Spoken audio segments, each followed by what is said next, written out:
দীর্ঘদিনের সমস্যা বাস্তবায়িত হতে চলেছে আলিপুরদুয়ার 2 নম্বর ব্লকের শামুকতলা থানা সংলগ্ন এলাকায়।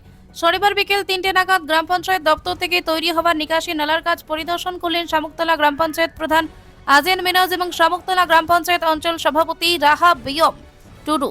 গ্রাম পঞ্চায়েত প্রধানের কাছ থেকে জানা গেছে 2.5 লক্ষ টাকা ব্যয় করে 100 মিটার নিকাশি নালা তৈরি করা হচ্ছে। এলাকাবাসীর দীর্ঘদিনের দাবি ছিল এই নিকাশি নালা তৈরি করার। নিকাশি নালা তৈরি হওয়াতেই স্বস্তির নিঃশ্বাস ফেলছেন এলাকার বাসিন্দারা। এই যে কি ব্যাপার, কি পরিদর্শন করলেন একটু বলবেন? শামুকতলা গ্রাম পঞ্চায়েত আমাদের 10/216 বুথে আজকে ড্রেনের কাজ আমি পরিদর্শন করতে আসছিলাম। এটা গ্রাম পঞ্চায়েতের পক্ষ থেকে হচ্ছে। এই ড্রেনটি দীর্ঘদিনের মানুষের সমস্যা ছিল।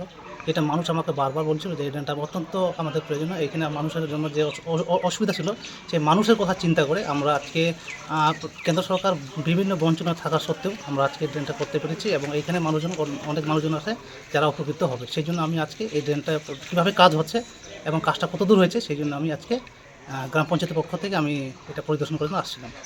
কত মিটার রাস্তা, কত টাকায় হচ্ছে? 100 মিটার রাস্তা, 100 মিটার ড্রেন, সেটা হচ্ছে আপনার 2,50,000 টাকা। 2,50,000। 2,50,000 টাকা। আচ্ছা, কার বাড়ি থেকে কার বাড়ির মধ্যে হচ্ছে এটা? আমাদের এই সিসি রোড আছে, এই সিসি রোড থেকে ওই জাম্পাই পর্যন্ত। আপনার নাম? আমার নাম আজেন মিন, শামুকতলা গ্রাম পঞ্চায়েতের প্রধান।